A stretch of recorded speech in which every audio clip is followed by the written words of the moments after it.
Senhores, a Canalice, a Vigarice e o Rei do Pitaco, ao contrário, voltaram, né?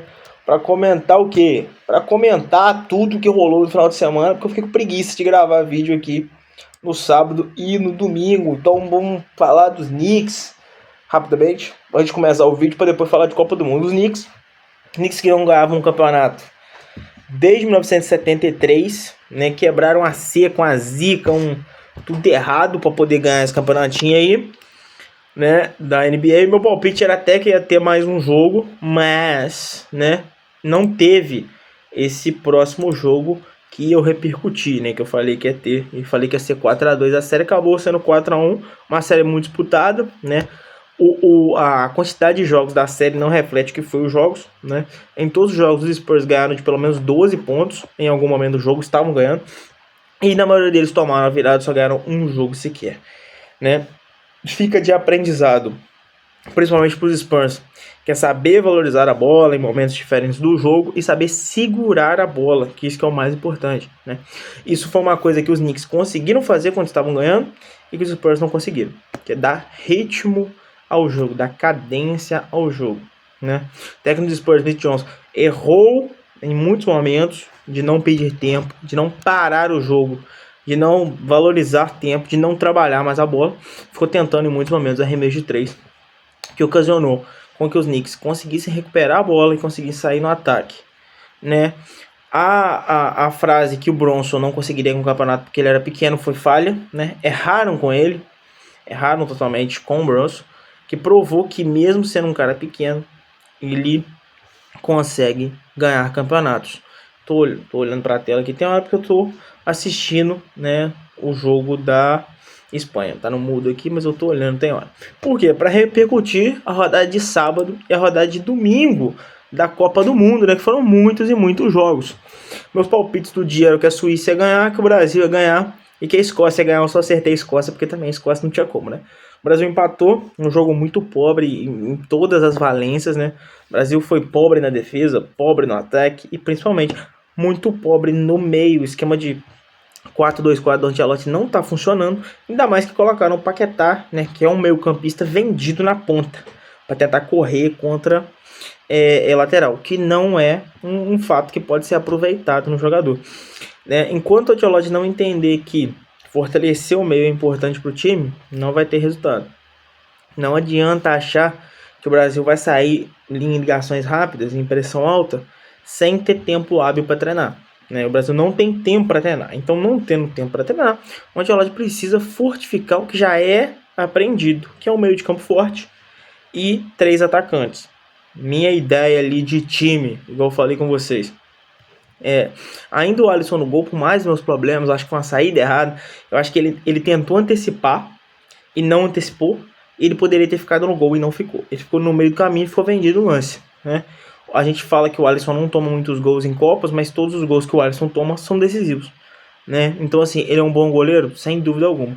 Só que em muitos momentos peca por antecipar momentos que não deveria se antecipar e por muitas vezes ficar, né, dentro demais do gol. Tem até um lance no segundo tempo que ele faz uma bonita defesa, mas de um lance que a bola já ia sair para fora, né? Ele quase que se complica no lance. A zaga, Magalhães muito nervoso no jogo, sentiu demais. E o Marquinhos, eu sempre sinto que o Marquinhos, não é que ele não tenha nível para jogar na seleção, acho até o contrário, ele tem totais níveis para jogar na seleção. Mas ele às vezes não consegue jogar bem na seleção igual ele joga no clube. Nas laterais, eu acho que o Ibanez jogou mal no primeiro tempo, mas não tão mal quanto foi repercutido. E eu acho que ele só saiu porque ele tinha tomado cartão amarelo. Entrou o Danilo, que no segundo tempo não comprometeu, ou seja, burocrático. Do outro lado, o Douglas Santos, no momento, né, nas estatísticas, e aí por isso que é importante olhar, o futebol nem vive só de estatísticas, nas estatísticas foi o cara mais importante para o Brasil, em passes em profundidade e em passes certos. No jogo de verdade, eu não vi nenhuma dessas ações estatísticas ditas aí como incomensuráveis para a situação. Primeiro volante, Casemiro, muito mal no jogo. Acho que falhou em tudo que tentou. E foi bom ter tomado cartão amarelo no primeiro tempo para ter sido substituído, porque senão ele não teria sido substituído, o Casemiro. Fabinho entra no segundo tempo e é normal, burocrático. Não compromete, mas também não ajuda. Paquetá foi vítima de uma escalação errada, tentando marcar ponta, e saiu no segundo tempo para a entrada do Luiz Henrique, que também não fez absolutamente nada de expressivo no jogo. O Bruno Guimarães também sai para a entrada do Danilo, né? E lá na frente o Igor Thiago jogou muito mal, perdeu o gol, não fez zona de pressão, que era o que o Ancelotti queria. Eu não achei incisivas as corridas dele, achei até que errou em muitos pontos de pressionar e de marcar os zagueiros adversários. Saiu para a entrada do Matheus Cunha, que pouco ajudou em alguma coisa no segundo tempo. O time do Brasil não tem organização no meio e não tem uma ideia clara do que quer fazer quando está com a bola, por isso erra muito espaço. Nos dois lados do ataque, tanto o Vinícius quanto o Rafinha pouco ajudaram. Mas o Vinícius fez um gol. E foi só. Basicamente isso. Até no segundo tempo ele tenta dar uma zona de ataque e, corretamente, ele foi o melhor do time. Não que isso quer dizer que ele foi um grande jogador. Ele foi o melhor. Mas nem sempre ser o melhor é útil, ainda mais num jogo pobre que foi. Ele ainda tentou criar 2 jogadas de ataque que foram desperdiçadas, para mim, pelo pior jogador em campo, que foi o Rafinha. O Rafinha não marcou, não atacou e não correu. O Rafinha foi quase um homem a menos. Ele só não foi esse homem a menos porque ele atrapalhava os zagueiros adversários. Me estranha muito o Endrick não ter espaço e o Ryan não ter espaço, haja vista a dificuldade que o time tem em se portar. E não adianta agora botar o Ryan contra o Haiti para ele fazer um monte de gols e para no próximo jogo não colocar de novo dizendo que estava mexendo no time porque o adversário era fraco, beleza? O Brasil precisa arrumar urgentemente esse meio, né? Não trouxeram o Ederson? Às vezes ele consegue ficar ali no meio. O Casemiro não tem condições de jogar, não tem ritmo e precisa ficar no banco pro Fabinho, beleza? E no ataque, para mim, o Igor Thiago não tem condições de jogar e nem o Matheus Cunha. Ele que precisa ser titular, auxiliado ou pelo Luiz Henrique, né, no lugar do Rafinha, ou pelo próprio Rafinha, mas que ele seja mais incisivo e que tenha mais ideia de jogo. O Vinícius precisa ser mais constante ao longo da partida. O Vinícius é criticado muito por errar, e ele vai errar muito porque ele tenta muito. Mas só tentar não é justificativo, beleza? Mas nas Brasil essa, acho que a gente não jogou tão mal quanto disseram que a gente jogou, mas a gente foi muito desorganizado, mais do que disseram que a gente não foi. No jogo à noite, tivemos um Austrália 2, Turquia 0, que muito me surpreendeu, porque eu dormi, né, o jogo 1 da manhã, eu dormi com a esperança de que a Turquia ganharia o jogo até com extrema facilidade. Uma geração australiana que o único expoente é um jogador do St. Pauli, né, que caiu para a segunda divisão alemã. Então assim, né, esse é o time da Austrália. Contra uma Turquia cheia de jogadores bons, né, uma Turquia composta ali por Çalhanoğlu, né, uma Turquia que tem o Demiral, né, que também, vamos dizer uma coisa também, né, é um cara extremamente valorizado num nível que talvez não seja esse cara, né. Uma Turquia que tem na frente o Yılmaz, que esse sim é um bom jogador, e que começou com o Wirtz, né, o Wirtz, que é o que joga na Juventus, como reserva, o que eu também não entendi, né, que é um cara novo, de 21 anos, é muito bom de bola, mas que começou na reserva. Então, assim, é uma partida muito pobre de Turquia, que já se complica no grupo ali. Em seguida, a gente teve a Alemanha 7-1 em Curaçao, que é um jogo que, né, é isso, 7-1. A Alemanha jogou o que tinha que jogar, tinha que ganhar e golear. Beleza, para voltar a ter alguma esperança em Copa do Mundo. Boa notícia para a Alemanha que o Neuer jogou. Japão e Holanda, esse sim, o grande jogo do domingo, bem organizado, bem jogado. 2 times que tinham proposições parecidas com ideias de jogo diferentes. Os 2 times são defensivos, mas com propostas diferentes. A Holanda, na hora de atacar, tem posições definidas, jogadores organizados, e movimentação é estável. Toca e fica nas posições de campo. O Japão não, movimentações coordenadas e variadas, com zagueiros apoiando, com laterais de ponta e pontas voltando para as laterais, com mudança de espaço, né, e criação de espaço por entre linhas. E a jogada dos gols dos times foram mais ou menos nas suas proporções. Tirando o segundo gol do Japão, que foi um lance de cabeça, né, que, por sinal, né, a média de altura do Japão nessa Copa é 1,77 m e da Holanda 1,88 m. É quase 10 centímetros de diferença. É inadmissível a Holanda tomar um gol de cabeça do Japão, né? Não é porque é o Japão, é porque é 10 centímetros, a média de altura do time é 10 centímetros mais alta que a do outro time. Em seguida a gente teve Costa do Marfim e Equador. Esse sim é um jogo que eu vi, um jogo muito bom e muito disputado. O Equador tinha 2 anos quase que não perdia, um time muito bom defensivamente, um time que marcou bem, só que se perdeu na própria proposição de jogo. O Equador estava armado para sair no contra-ataque e consegue sair em 2 contra-ataques e 2 bolas na trave no primeiro tempo. Você fala, estamos bem? Não, não estamos bem, porque perdemos as poucas oportunidades de gol que tivemos. Diferente da Costa do Marfim, que foi um time muito duro, um time muito aguerrido. O que se ia organizando no meio junto com o Fofana, acho que deu um encaixe para esse time. E que jogador é o senhor Diomandé, né? O senhor Diomandé, que é referência essa temporada com a camisa do Leipzig, né? Foi eleita a revelação do campeonato alemão, se eu não estiver louco, só tem 19 anos.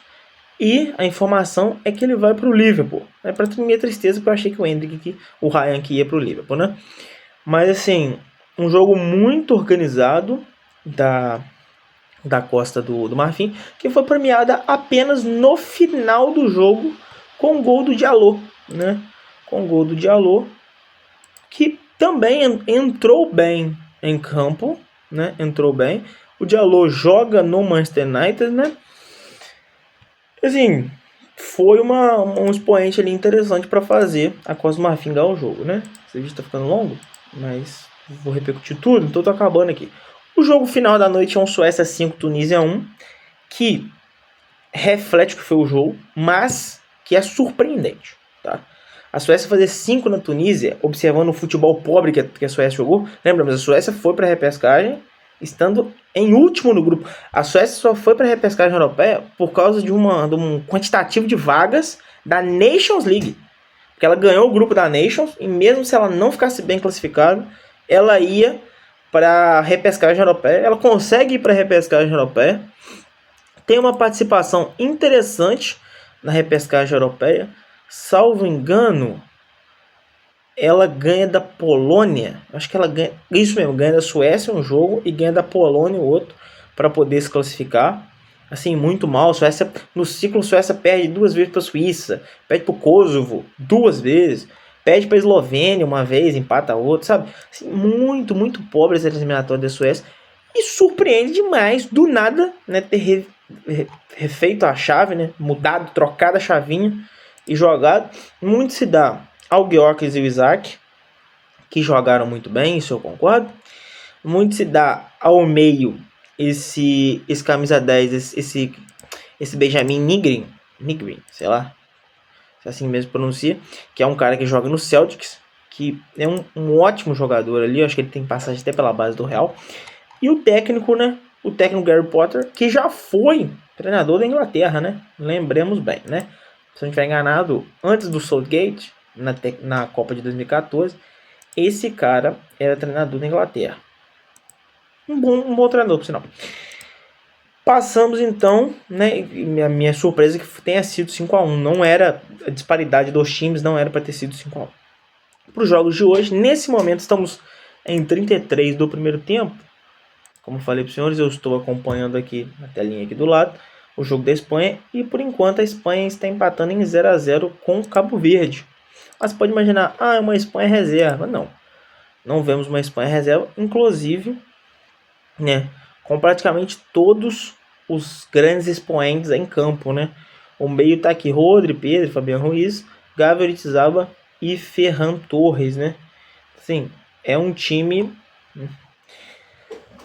preparado, vamos dizer assim. Não é qualquer time da Espanha que tá jogando aqui, não. Mas o mais provável é que vai ganhar de Cabo Verde, tá?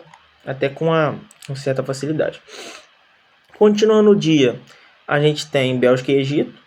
Um jogo possivelmente para a Bélgica ganhar, dá confiança. Arábia Saudita e Uruguai. Assim, por mais que o Bielsa é louco, né? Eu tenho de tudo o Uruguai ganhar. E o pior jogo da noite, na minha opinião, que é Irã e Nova Zelândia. Que é um jogo para empate. Né? Um jogo bem pobre no quesito futebol, né? Ainda mais por questões também de problemas, né? Problemas diplomáticos do Irã. Até, né, saiu notícia ontem à noite que eles tinham firmado um acordo de paz para ser assinado na sexta, né, em Zurique, na Suíça. mas tem algumas questões um pouco conflituosas e complicadas entre Irã e Estados Unidos, no contexto de guerra. O Irã tá ficando no México, tá indo para os Estados Unidos só para jogar. Possivelmente vai ser um jogo tenso pro Irã, tanto em torcida, tanto em futebol, tá sem o jogador lá, sem o capitão. Mas deve ser um jogo para empate, né? Ou talvez uma vitória magra do Irã. Beleza? Chega amanhã, eu repercuto os jogos de amanhã. Amanhã a gente tem uma rodada jogos bem interessantes, né? Tem um França e Senegal 4 horas da tarde. Tem o Iraque e Noruega, que a gente vai ver um ataque contra uma defesa, né? Uma defesa que vai vir só para se defender e um ataque só para atacar, né? Uma Argentina e Argélia também no final da noite, um jogo duro para a Argentina. Então beleza, é isso, meu povo. Fico por aqui. Valeu. Traga uns comentários aí. Beleza? E é isso.